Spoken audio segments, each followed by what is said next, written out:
The rise of nationalism in Europe. Fig. 1. The dream of worldwide democratic and social republics, the pact between nations, a print prepared by Frédéric Soru, 1848. In 1848, Frédéric Soru, a French artist, prepared a series of 4 prints visualizing his dream of a world made up of democratic and social republics, as he called them. The first print, Fig. 1, of the series, shows the pupils of Europe and America, men and women of all ages and social classes, marching in a long train, and offering homage to the Statue of Liberty as they pass by it. As you would recall, artists of the time of the French Revolution personified liberty as a female figure. Here you can recognize the torch of enlightenment she bears in one hand and the Charter of the Rights of Man in the other. On the earth in the foreground of the image lie the shattered remains of the symbols of absolutist institutions. In Soru's utopian vision, the peoples of the world are grouped as distinct nations, identified through their flags and national costume. Leading the procession, way past the Statue of Liberty, are the United States and Switzerland, which by this time were already nation-states. France. New words. Absolutist, literally, a government or system of rule that has no restraints on the power exercised. In history, the term refers to a form of monarchical government that was centralized, militarized, and repressive. Utopian, a vision of a society that is so ideal that it is unlikely to actually exist. Identifiable by the revolutionary tricolor, has just reached the statue. She is followed by the peoples of Germany, bearing the black, red, and gold flag. Interestingly, at the time when Soru created this image, the German peoples did not yet exist as a united nation. The flag they carry is an expression of liberal hopes in 1848 to unify the numerous German-speaking principalities into a nation-state under a democratic constitution. Following the German peoples are the peoples of Austria, the Kingdom of the Two Sicilies, Lombardy, Poland, England, Ireland, Hungary, and Russia. From the heavens above, Christ, saints and angels gaze upon the scene. They have been used by the artist to symbolize fraternity among the nations of the world. This chapter will deal with many of the issues visualized by Soru in Fig. 1. During the 19th century, nationalism emerged as a force which brought about sweeping changes in the political and mental world of Europe. The end result of these changes was the emergence of the nation-state in place of the multinational dynastic empires of Europe. The concept and practices of a modern state, in which a centralized power exercised sovereign control over a clearly defined territory, had been developing over a long period of time in Europe. But a nation-state was one in which the majority of its citizens, and not only its rulers, came to develop a sense of common identity and shared history or descent. This commonness did not exist from time immemorial. It was forged through struggles, through the actions of leaders and the common people. This chapter will look at the diverse processes through which nation-states and nationalism came into being in 19th century Europe. Source A. Ernst Renan, What is a Nation? In a lecture delivered at the University of Sorbonne in 1882, the French philosopher Ernst Renan, 1823-92, outlined his understanding of what makes a nation. The lecture was subsequently published as a famous essay entitled, Qu'est une nation?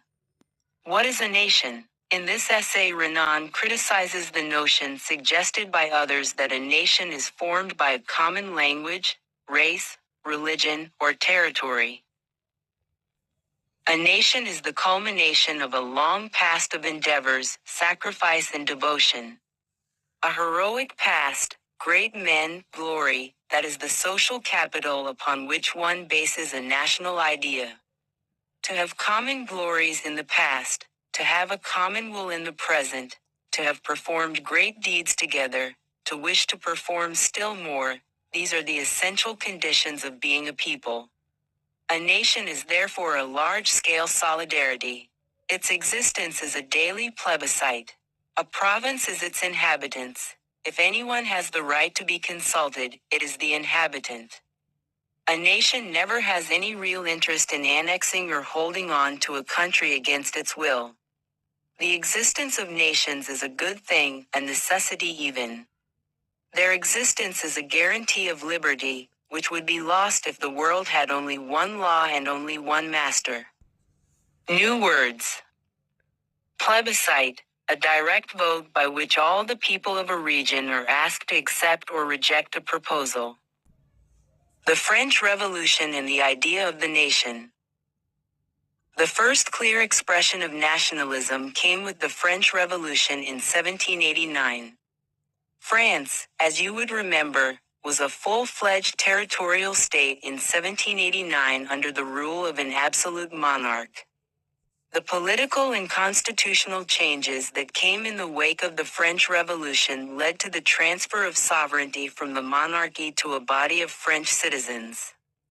The revolution proclaimed that it was the people who would henceforth constitute the nation and shape its destiny. From the very beginning, the French revolutionaries introduced various measures and practices that could create a sense of collective identity amongst the French people. The ideas of la patrie, the fatherland, and le citoyen, the citizen, emphasized the notion of a united community enjoying equal rights under a constitution. A new French flag, the tricolor, was chosen to replace the former royal standard. The Estates General was elected by the body of active citizens and renamed the National Assembly. New hymns were composed, oaths taken and martyrs commemorated, all in the name of the nation. A centralized administrative system was put in place and it formulated uniform laws for all citizens within its territory. Internal customs duties and dues were abolished and a uniform system of weights and measures was adopted. Regional dialects were discouraged and French, as it was spoken and written in Paris, became the common language of the nation. The revolutionaries further declared that it was the mission and the destiny of the French nation to liberate the peoples of Europe from despotism, in other words, to help other peoples of Europe to become nations. When the news of the events in France reached the different cities of Europe, students and other members of educated middle classes began setting up Jacobin clubs. Their activities and campaigns prepared the way for the French armies which moved into Holland, Belgium, Switzerland and much of Italy in the 1790s. With the outbreak of the Revolutionary Wars, the French armies began to carry the idea of nationalism abroad. Fig. To the cover of a German almanac designed by the journalist Andreas Rebmann in 1798. The image of the French Bastille being stormed by the revolutionary crowd has been placed next to a similar fortress meant to represent the bastion of despotic rule in the German province of Kassel. Accompanying the illustration is the slogan, "The people must seize their own freedom." Rebmann lived in the city of Mainz and was a member of a German Jacobin group. Within the wide swath of territory that came under his control, Napoleon set about introducing many of the reforms that he had already introduced in France. Through a return to monarchy, Napoleon had, no doubt, destroyed democracy in France, but in the administrative field he had incorporated revolutionary principles in order to make the whole system more rational and efficient. The Civil Code of 1804, usually known as the Napoleonic Code, did away with all privileges based on birth, established equality before the law and secured the right to property.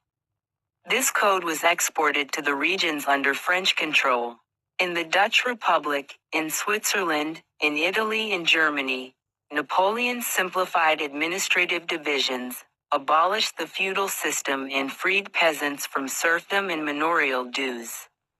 In the towns too, guild restrictions were removed. Transport and communication systems were improved. Peasants, artisans, workers and new businessmen. Fig. For the planting of Tree of Liberty in Zweibrücken, Germany. The subject of this color print by the German painter Karl Caspar Fritz is the occupation of the town of Zweibrücken by the French armies. French soldiers, recognizable by their blue, white and red uniforms, have been portrayed as oppressors as they seize a peasant's cart, left, harass some young women, center foreground, and force a peasant down to his knees. The plaque being affixed to the Tree of Liberty carries a German inscription which in translation reads, "Take freedom and equality from us, the model of humanity." This is a sarcastic reference to the claim of the French as being liberators who opposed monarchy in the territories they entered. Enjoyed a newfound freedom. Businessmen and small-scale producers of goods, in particular, began to realize that uniform laws, standardized weights and measures, and a common national currency would facilitate the movement and exchange of goods and capital from one region to another. However, in the areas conquered, the reactions of the local populations to French rule were mixed. Initially, in many places such as Holland and Switzerland, as well as in certain cities like Brussels, Mainz, Milan and Warsaw, the French armies were welcomed as harbingers of liberty. But the initial enthusiasm soon turned to hostility, as it became clear that the new administrative arrangements did not go hand in hand with political freedom. Increased taxation, censorship, forced conscription into the French armies required to conquer the rest of Europe, all seemed to outweigh the advantages of the administrative changes. 7. Fig. 5. The courier of Rhineland loses all that he has on his way home from Leipzig.